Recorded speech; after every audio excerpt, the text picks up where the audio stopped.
It's weird, isn't it? Be like talking to someone off camera, but you have to be animated as if you were. Yeah. I don't know what the fuck to do with myself. So, Karl, have you played Doom yet? Mate, I've been stuck inside for 2.5 weeks. Of course I've played fucking Doom. Doomguy, or the Doom Slayer if you're so inclined, is a video game character defined by his unending obsession with slaughtering the legions of hell. An obsession Doomguy only harbours because the demonic forces made the mistake of hurting the only thing Doomguy gave the remotest whiff of a shit about, his pet rabbit, Daisy. So, Karl, right, are we talking about, like, the Doom guy from the original games, like the Doom Slayer, like Doom 3 guy? Who are we talking about? Here's the thing, we might actually be talking about all of them or none of them because Doom lore is exceedingly complex, which is very funny when you consider that like John Romero, in regards to the first Doom game and why it didn't really have a story, famously quipped, story in a video game is like story in a porno. You don't really need it and it doesn't expect to be there, or something to that effect. And now you've got like Doom 2016 where you're picking up like entire like pages full of lore dumps about the Doom Slayer and how he was kicking ass for eons in hell. So, like, we don't really know if the Doom guy from the first games is the same guy, because some games allude to the fact it is, some games don't. But the two trains of thought are that all of the Doom games are canon and that everything that happens in them is like a singular story that's happening to the exact same guy, or that their stories happening parallel to one another in like alternate universes that sometimes cross over with one another and sometimes don't. Fucking And I personally am more inclined to believe the first one, that all of the Doom games are canon, including the new ones, because that's fucking awesome. This guy's been through some shit.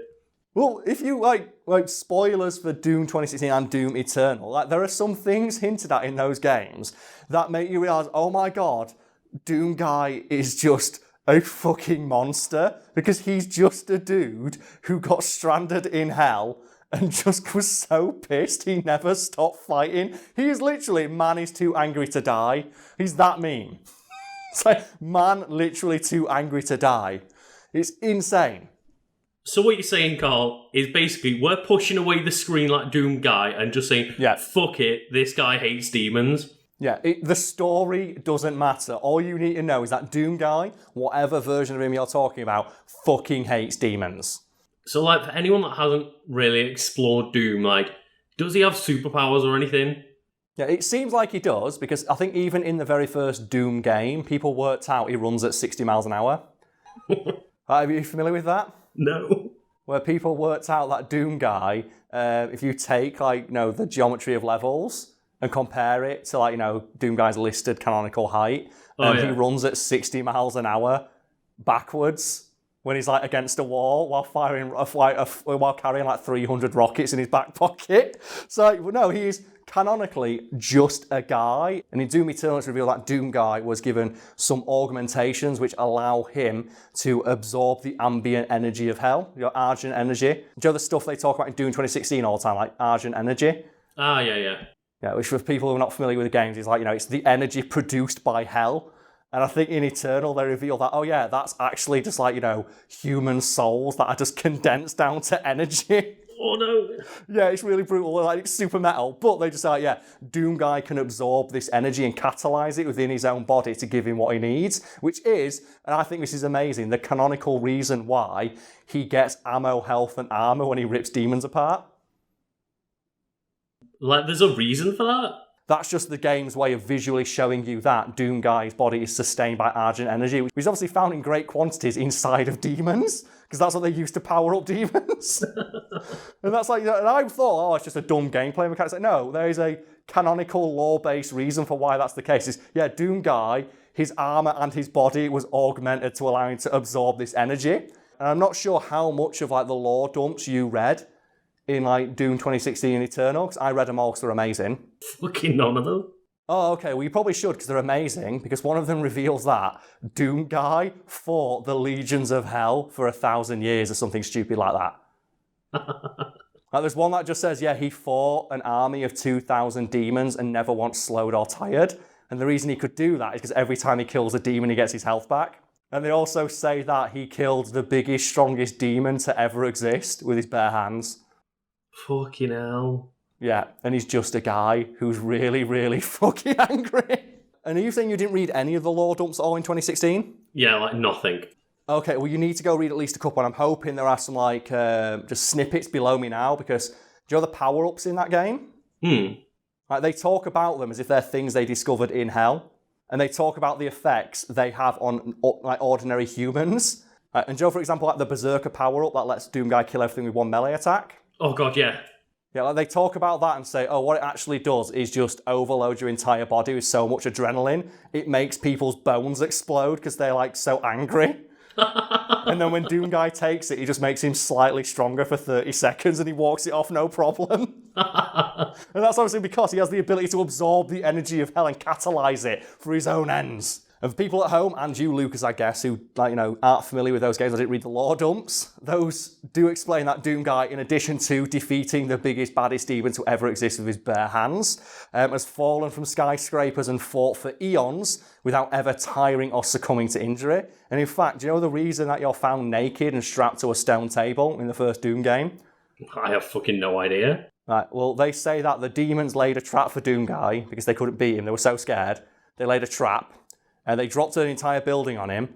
They walked in, they found him, and they stripped him of his armour and strapped him to that table and still couldn't hurt him. Like they had him naked, strapped to a table, and still couldn't find a way to physically harm him. So they put him inside a stone coffin and just left it. So they couldn't hurt him, they just left him. And he's so pissed, he just sits inside waiting to come kick someone's ass. And do you know what that reminds me of a little bit? What? At the beginning of Metal Gear Solid 5, have you played that? Yeah, I've played the beginning, yeah. Like, they send in Quiet to kill, like, you know, the boss. A guy they know is in a coma, and 5 minutes later she gets thrown out of a window on fire.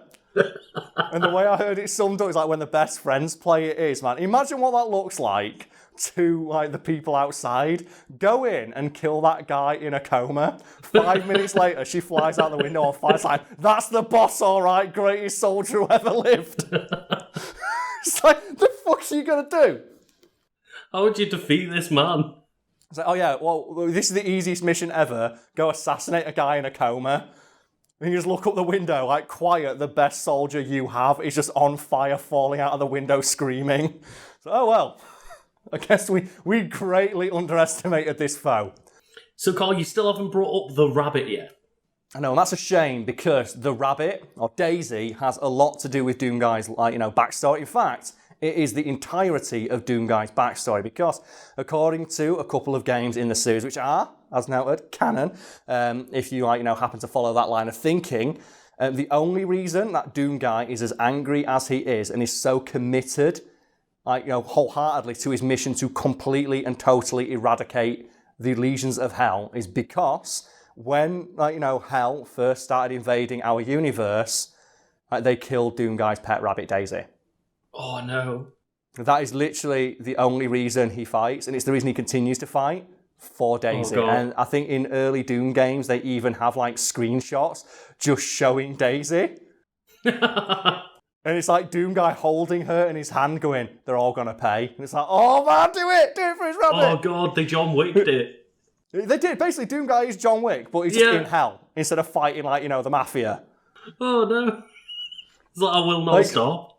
Oh man, can you imagine if, like, John Wick got, like, the Praetor suit from Doom?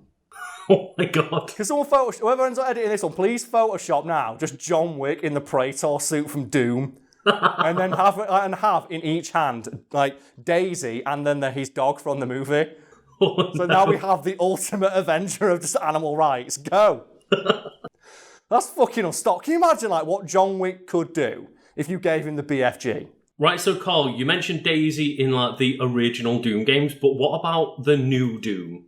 Yeah, right. The later Doom games, like, Daisy is either not mentioned at all or is like an Easter egg, except for the game Quake Champions, in which his in-game bio alludes to the fact that Doomguy from the original Doom games and the Doom Slayer from Doom 2016 and Doom Eternal are one in the same. And they're just different names that the Legions of Hell gave him, like, during his fight. And one of the details they added to the Doom Slayer's armour in that game is a little rabbit's foot, which, according to his bio, belongs to Daisy. Oh no. And it gets like a little paragraph that says, Doomguy, or the Doomslayer, always enters battle carrying the foot of his beloved pet rabbit Daisy. Not for luck, because obviously it didn't bring Daisy much luck, but as a reminder of the innocents lost at the hands of the demonic hordes. Oh god. So he enters battle canonically, like, according to that game, which obviously alludes to the fact that all Doom games are canon, with Daisy's foot on his armour as a permanent, constant reminder of why he continues to rip and tear.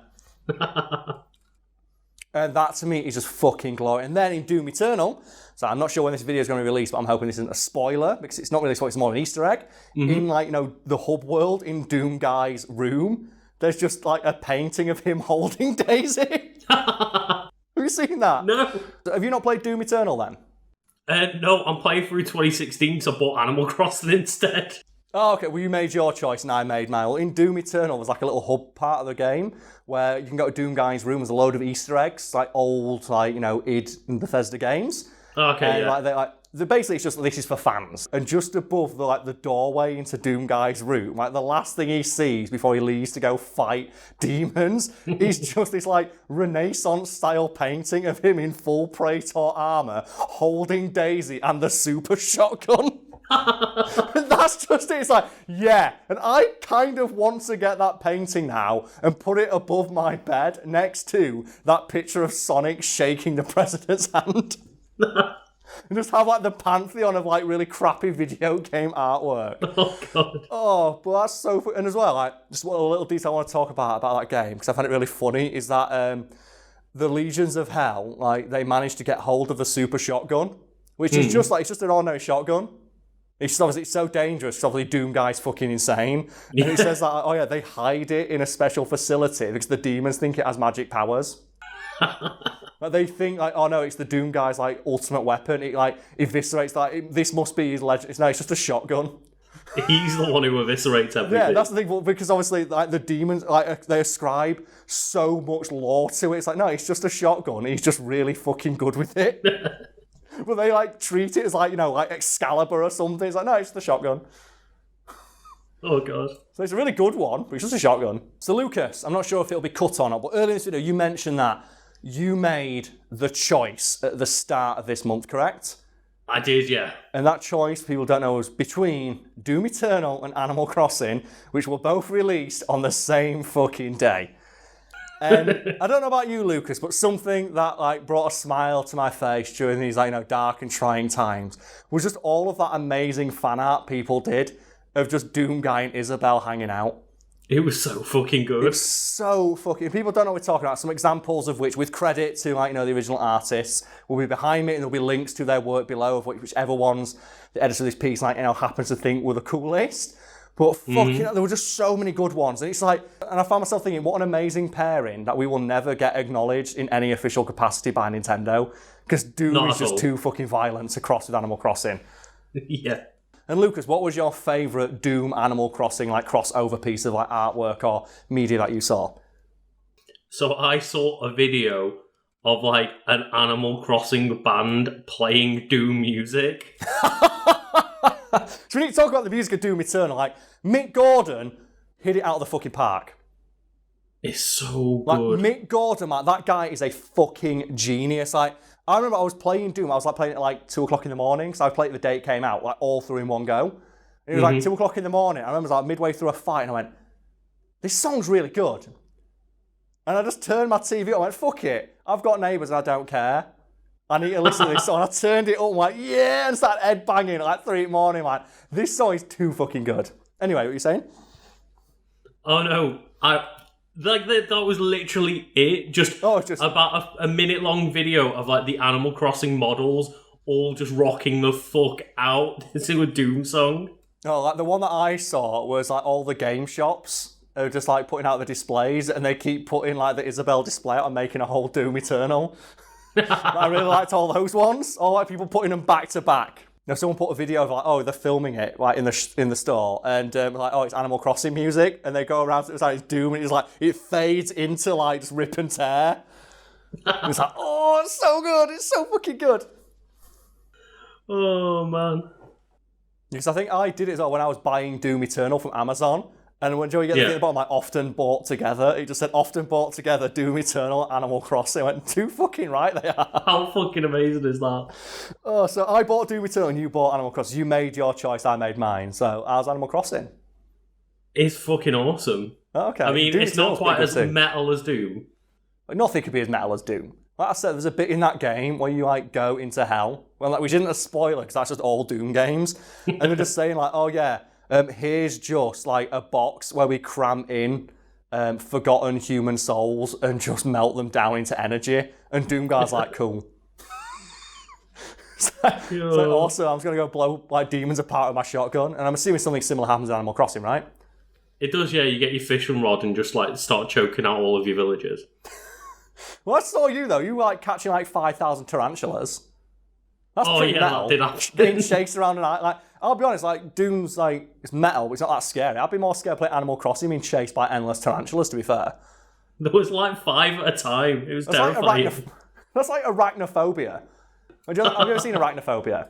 No. There's a great bit in it where like a giant spider attacks someone and he hits it with a baseball bat into a power conduit and it explodes.